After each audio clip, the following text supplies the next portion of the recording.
Hello everyone, welcome to aspirant pious classes. और आज हम लोग स्पीडी रिवाइज योर सेल्फ का अगला सीरीज़ लेकर के आए हैं, जो आपकी आगामी प्रतियोगी परीक्षाओं के लिए रैपिड रिवीजन के लिए आपकी काफ़ी सहायता करेगा।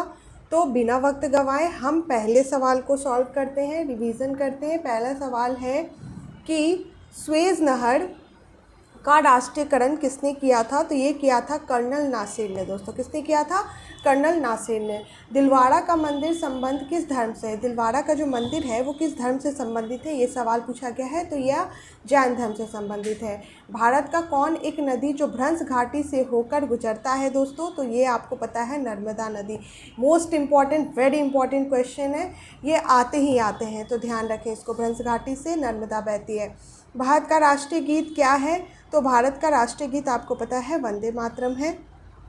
छिपकली एक जानवर है जिसके कैसा रक्त होता है कैसा रक्त होता है दोस्तों? तो इसका रक्त जो है वो कोल्ड ब्लड यानी कि शीत रक्त होता है। अगला सवाल देखते हैं। अगला सवाल है, भारत की दोहरा शतक लगाने वाली प्रथम महिला क्रिकेट खिलाड़ी कौन है? तो ये कौन थी? तो ये थी मिताली राज। स्वेज नहर का राष्ट्रीयकरण किस वर्ष किया गया था? तो ये किया गया था 1956 में। और किसने किया था? तो कर्नल नासिर ने। और इसका राष्ट्रीयकरण किया गया था 1956 में। ठीक है, आगे देखते हैं। उज्जैन शहर किस नदी के तट पर है? तो ये क्षिप्रा नदी के तट पर है। गरीबी उन्मूलन किस पंचवर्षीय योजना का नारा था? तो गरीबी उन्मूलन जो है वो 5वीं पंचवर्षीय योजना का नारा था। अगला सवाल है कि बाजार नियंत्रण का संबंध किस सुल्तान के साथ है? तो ये किसके साथ है? अलाउद्दीन खिलजी से रिलेटेड है। बाजार नियंत्रण का संबंध जो है वो अलाउद्दीन खिलजी से है। यह यहूदियों के धार्मिक पुस्तक को किस नाम से जाना जाता है दोस्तों? तो आपको पता होगा, इसको कहते हैं तोरह। क्या कहते हैं? तोरह। ईरान की मुद्रा को किस नाम से जाना जाता है? तो ईरान की मुद्रा को रियाल के नाम से जाना जाता है। लेंस की क्षमता का मात्रक होता है डायप्टर। इल्तुतमिश जो है दोस्तों वो किस वंश से संबंधित थे? ठीक है, तो इसका देखते हैं ऑप्शन। और भी क्या ऑप्शन है?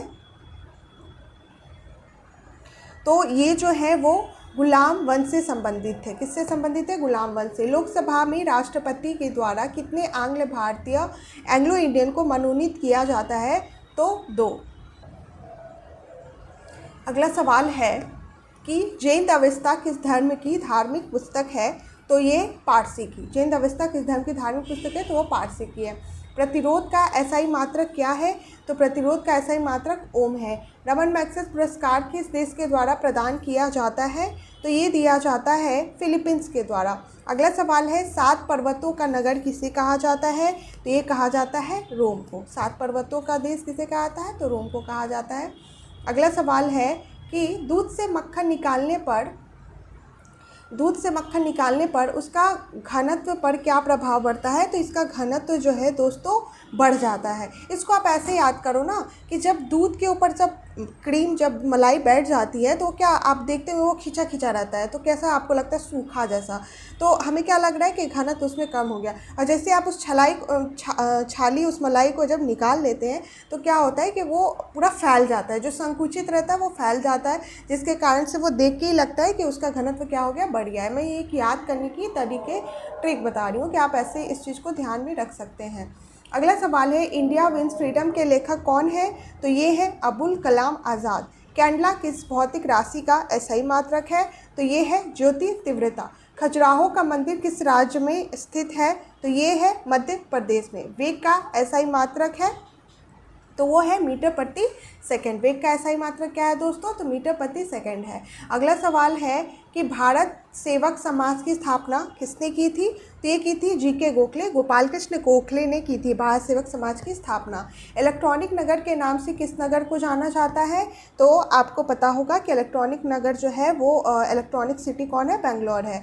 अग्नि मंदिर किस धर्म का पूजा स्थल है? अग्नि मंदिर जो है वो पारसी का है। अग्नि मंदिर पारसी का है। अगला सवाल देखते हैं। अगला सवाल है कि पानीपत का तीसरा युद्ध किन लोगों के बीच हुआ था। उसमें किसको विजय मिली थी।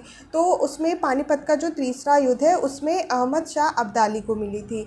अमरनाथ गुफा भारत के किस राज्य में स्थित है। तो यह जम्मू कश्मीर में है दोस्तों।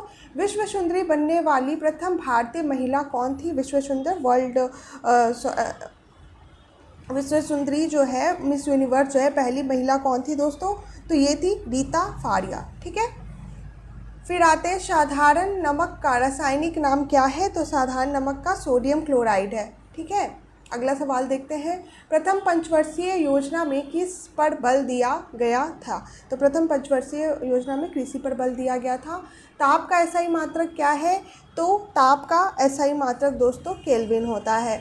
द्वितीय पंचवर्षीय योजना में किसको प्राथमिकता दी गई थी। तो द्वितीय पंचवर्षीय योजना में औद्योगिकीकरण इंडस्ट्रियलाइजेशन को फोकस किया गया था और पहले में कृषि पर और पाँचवें में गरीबी हटाओ पर। सर्वप्रथम किस विदेशी को भारत रत्न से सम्मानित किया गया। भारत रत्न से कौन से विदेशी को सबसे पहले सम्मानित किया। खान अब्दुल गफ्फर खान को किया गया था दोस्तों। अगला सवाल देखते हैं कि ईसाइयों के सबसे प्रमुख धार्मिक ग्रंथ कौन है। तो वो है बाइबल, आपको पता होगा। अगला सवाल है बोल्शेविक क्रांति कहाँ पर हुई थी। तो बोल्शेविक क्रांति जो है वो रसिया में हुई थी। बोल्शेविक क्रांति कहाँ हुई थी दोस्तों, रसिया में। इंग्लैंड के मैग्ना कार्टा पर किस शासक ने हस्ताक्षर किया था। तो किया था जॉन द्वितीय ने। पृथ्वी से अधिकतम दूरी पर कौन सा मंडल है दोस्तों। तो वो है बहिर्मंडल। और सबसे नज़दीक कौन सा है। तो वो है क्षोभ मंडल। विभवांतर का एसआई मात्रक क्या होता है दोस्तों। तो विभवांतर का एसआई मात्रक वोल्ट है। अगला सवाल है कि पंचवर्षीय योजना का कार्यकाल प्रथम पंचवर्षीय योजना का कार्यकाल क्या था। तो 1951 से 56, 51 से 56 पहली बार प्रथम पंचवर्षीय योजना जो है 1951 से 56 के बीच शुरू की गई थी। तो इसी के साथ हमारा आज का यह रैपिड रिवीजन का सेशन समाप्त होता है दोस्तों। अगर आपको हमारा यह सेशन अच्छा लगता है तो प्लीज़ सब्सक्राइब करें, लाइक करें, शेयर करें और जो भी क्वेश्चन मैं आपको कहती हूँ आप उसका ज़रूर रिप्लाई करें, जिससे हमें भी लगे कि हम जिसके लिए इतना मेहनत कर रहे हैं क्या वो सामने वाला आदमी जो है वो इस बात को रिस्पॉन्ड कर भी पा रहा है कि नहीं। अगर आपको हमारे सेशन अच्छा लगता है ज़रूर लाइक एंड सब्सक्राइब करें, शेयर करें, जिससे हमें मोटिवेशन आए और हम ऐसे ही इनिशिएटिव आपके लिए लेके आएँ। तो थैंक्स फॉर वॉचिंग। कल फिर मिलते हैं नए प्रश्नोत्तरी के साथ और नए उत्साह के साथ। तब तक के लिए पढ़ते रहिए। धन्यवाद।